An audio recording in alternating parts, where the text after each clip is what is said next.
Hi kids, it's me, Monsieur Antoine, and it's time for another week, a new week of video art lessons. And you may have noticed I called myself Monsieur Antoine. And what is that? It's a different language. It is French. And this week we are doing the country of France at school. All throughout the school, in art, in music, and in your classes, we're going to be learning about France and doing French things, French art. And here I've begun our lesson with my introduction, which is in red, white, and blue, like the colors of the United States flag. But they also happen to be the colors of the French flag. And the French flag is actually very simple. It's just three sections: a red section, a white section, and a blue section.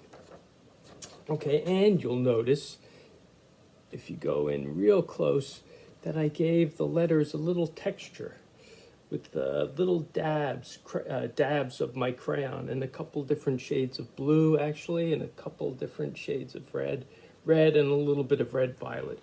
But that gives it texture, and that is supposed to be a little bit of Impressionism, which is a type of art that was made famous by the French, actually. I think they're the ones that began Impressionism. There was one very famous artist, Claude Monet, and he actually was responsible for the term of Impressionism, because he did a painting and people looked at it and said, "Oh, it's all fuzzy, I can't see it. It's just an impression of a sunrise." And I think it was called Impression Sunrise. So a critic saw it and said, it's an impression of the sunrise. It's Impressionism. Okay, so that's how the name got made up. And I'm beginning our week with the French flag done in an Impressionist style. And I actually did that with the little kids. Okay, but we're going to do a French flag, but we're going to do it a little different. We're not going to just do dabs of color. We're going to make it a little more interesting even. But before we begin the lesson, let's take a look at where France is. Now here we have the map I made before, and I keep adding to it. And here's New Jersey, and that's America. You can see the American flag over there, the blue and the red and white stripes. And that's us, and I'm right there, super tiny. The whole school is in there somewhere. Okay, and that's New Jersey. Down here, the Dominican Republic. Last week we did Jamaica. And that's another little island down just south of Cuba here in the Caribbean Sea. And if you go across the ocean, the Atlantic Ocean, you'll see Spain. We did that before. And by the way, this little piece here that I didn't finish, that's Portugal. That's why I didn't fill that in. But that's Spain, that little knob hanging out there. That's Spain, and then right above it is France. Okay, and that's got the French flag in it, red, white, and blue. Okay, that's what we're gonna do. A simple flag, and we're only gonna use half a sheet, okay? Because the whole sheet will just be a lot of just coloring. It will take too long with just crayons, which is what we're going to use. We're going to use paper, paper and crayons. And we're going to need a pencil too, so we can divide the paper up into three sections. Before we begin, I'm going to show you how to make your paper into two equal pieces. And I think I've done this before in another lesson, but I'm going to show you again. So I'm going to match up the corners, right? Match them up as good as I can. And I'm folding it right in half. Okay. That's a little off. It'd be easier if I were doing it on the table. Actually, that's what I'm going to do. I'll put it down on my table here. And I'm giving it a really sharp crease. Take my fingernails and pull it really sharp. And now I can just tear it in half because I made that really sharp crease. If you have scissors, you can cut right along that fold there, and that'll give you two even pieces. But I just wanted to show you this. It's a way of tearing paper so it tears nice and neatly. And I can even do it in midair because I gave it a really good crease. I have to go slow. If I went fast, it would probably not tear right. If I go slow, it's going to tear right along that sharp crease that I made.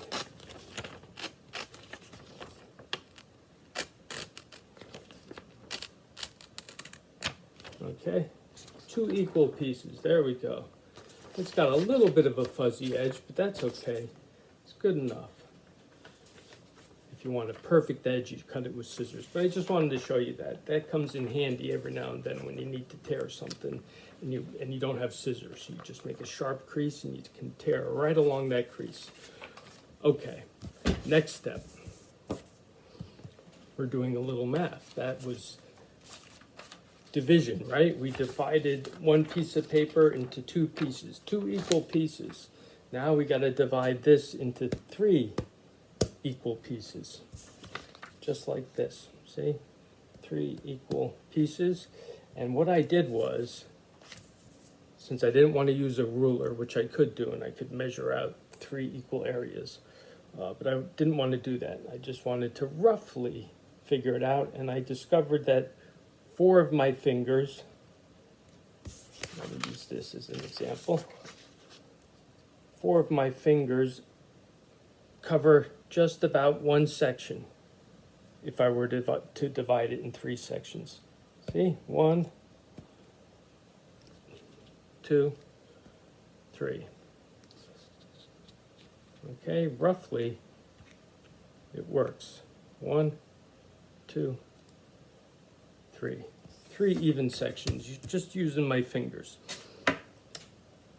You know, I gotta come down this way. How am I gonna do this? I'll come this way. This is hard to do in front of the camera here.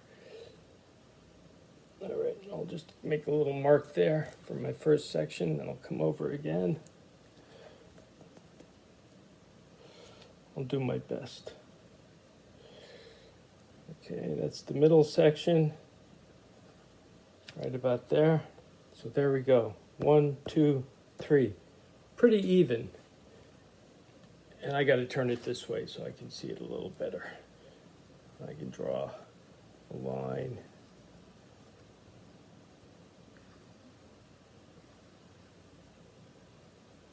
And I want my lines kind of straight up and down, right? Flags are perfect designs. Okay, and the sections are straight up and down. A red section, a white section, and a blue section. Okay, and those are my guidelines. I did them a little darker so you can see them. But the important part's going to be the color with the crayons. Let me lighten them up a little bit.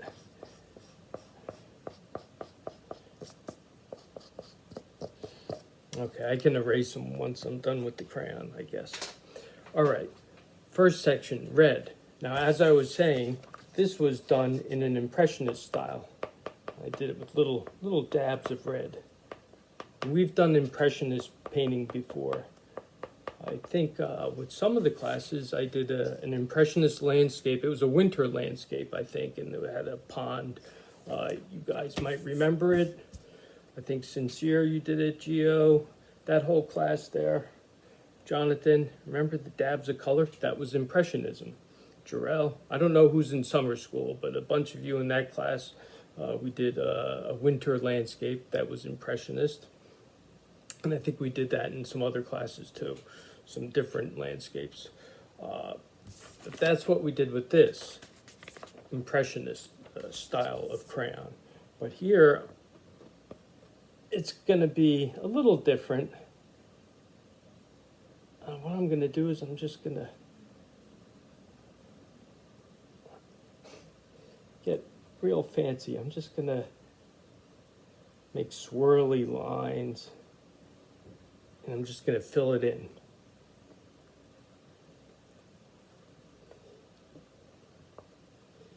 Really fill it in, right?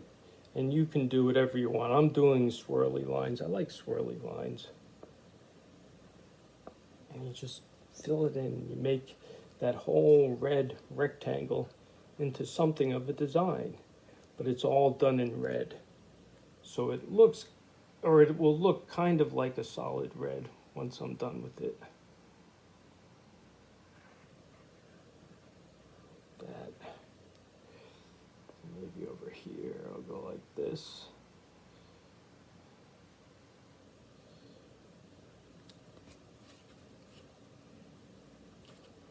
Maybe down here, I'll fill it in a little more.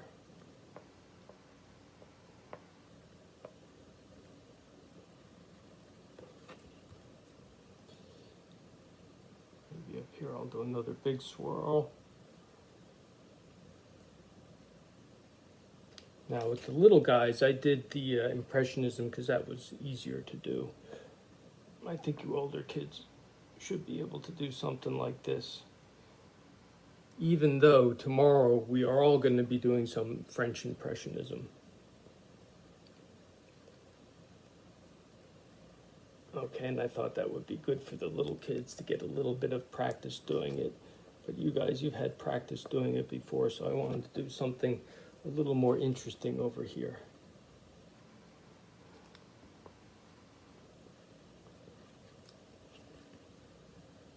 There. You know what? I'm going to have to fill it in a little more. I'm actually going to take a different red. This is red violet. And I'll do a little bit with that. Not too much. I don't want it to look purple over here. I'll just add a little more to this area just to make it a little more solid.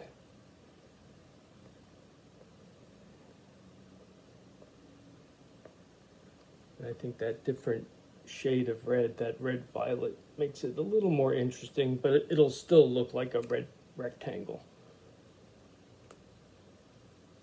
like part of the French flag. The objective will be to make sure it looks like a French flag when it's finished. Okay, so I think I'm going to have to fill it in a little more. Maybe I could make my lines a little heavier here and there.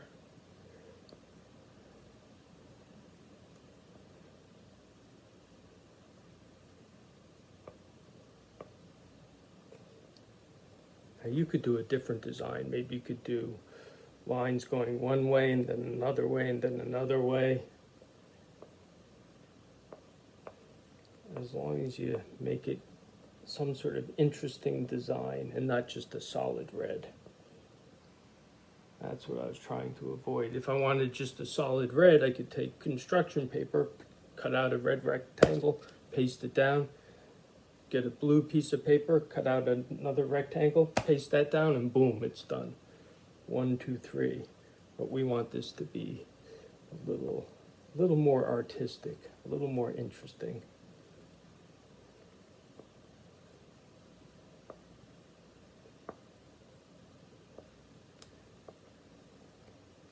And people have seen every flag, the French flag, the American flag, the flag of the United States, any flag. They've seen flags hundreds of times, so I'm sure there are artists out there who try to do interesting things with the flag designs, and that's what I'm doing here.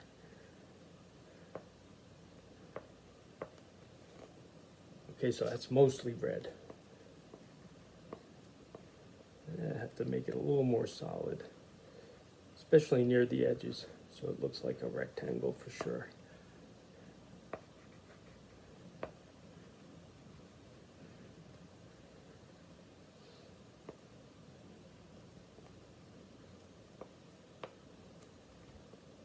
Okay, that's the red section.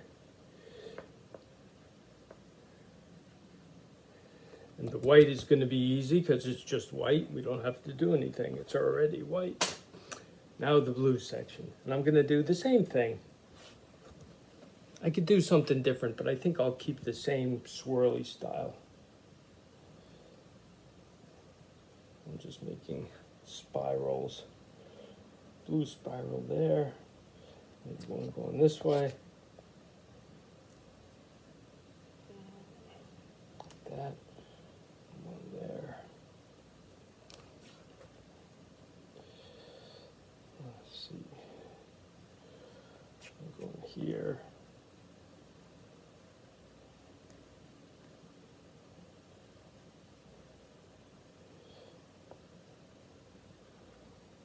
And I think I'm definitely going to have to go over my lines and make them a bit thicker so this looks more like a solid blue.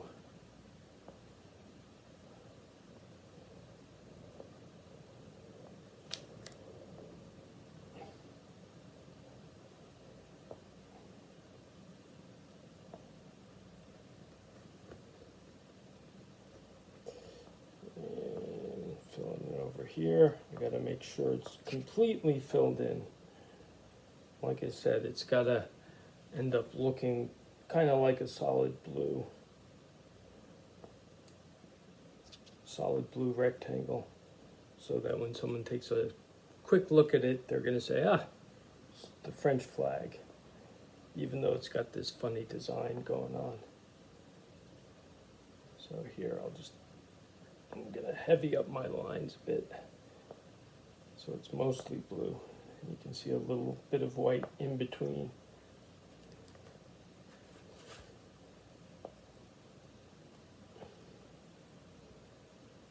I'm sorry, maybe if I tilt my paper down, you can see what I'm doing with my line. I realize my hand is over where I'm working.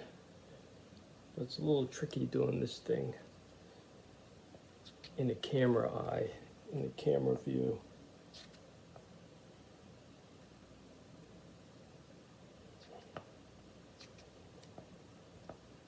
I think I mentioned before there's an artist whose name is Bob Ross, and he would do painting. I think sometimes he still shows up on TV here and there. He would have an easel up, and he'd be painting so you could see everything he was doing with his brush. It was pretty easy to see because his brush would stick out like that. I can't quite do that with my crayon here. And I can't really work on an easel, because if I were working on an easel, the picture would be all the way back here and it would be too small. So I want to keep it close to the camera so you get a good look at it.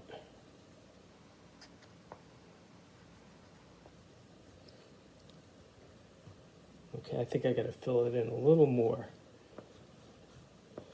I got to make it mostly solid so it really looks like a French flag.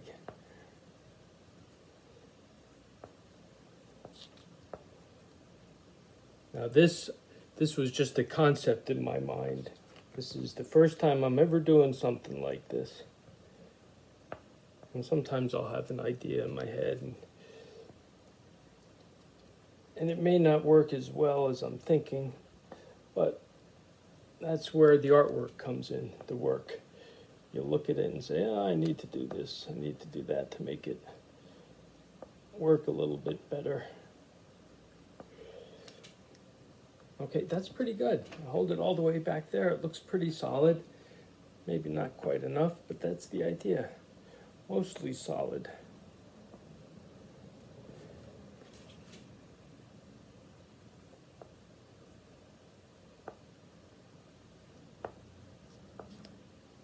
That kind of reminds me of Vincent van Gogh, who was a painter who worked just after the Impressionists.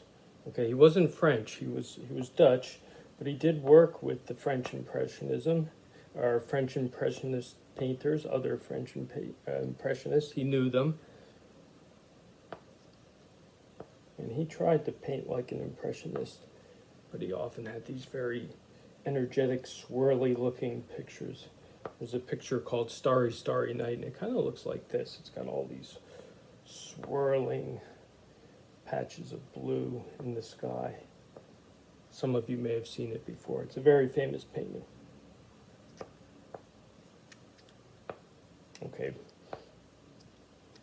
He was influenced, like I said, by the French Impressionists, and he actually lived in France, I believe, for a while and did his work. But the main thing here is that I've made kind of a French flag, and I've made it a little interesting by adding design to my fields of blue and fields of red. This needs a little more red. It's looking a little bit purple. I want to go over that purple a little more. I just wanted a hint of that violet in there. I want it to be mainly red. So there's no mistaking that this is the French flag. Okay, so that's it for today. A little introduction to France. You say France when you're talking about the country, and then if you're describing things from France, you'd say they are French, like French fries, which I guess were invented by the French in France. Okay, but here we have the flag of France, a French flag. Okay, and that's it for today's first lesson for our week of all things French. All right, so I hope you were able to do it or something like it. All you need is crayon, some paper, and if you tear it in half, it won't take too long. You see? If I had the full-size paper, it would take twice as long as this. So I think tearing it in half makes it a little easier, right? And that's a French flag. And that's it for today. Now tomorrow we're going to do a little bit of French Impressionism. We're going to look at the paintings of Claude Monet, or at least one sample, maybe two. And I think I've shown you him before. Okay, but he was probably the most famous French Impressionist. So that's what we're going to do tomorrow. I hope you enjoyed this today. Even if you weren't able to do it, you could just watch and learn a little bit, okay? And next time you're doing something like this, you'll know what you're doing, okay? So that's it. I'll see you next time. Bye-bye.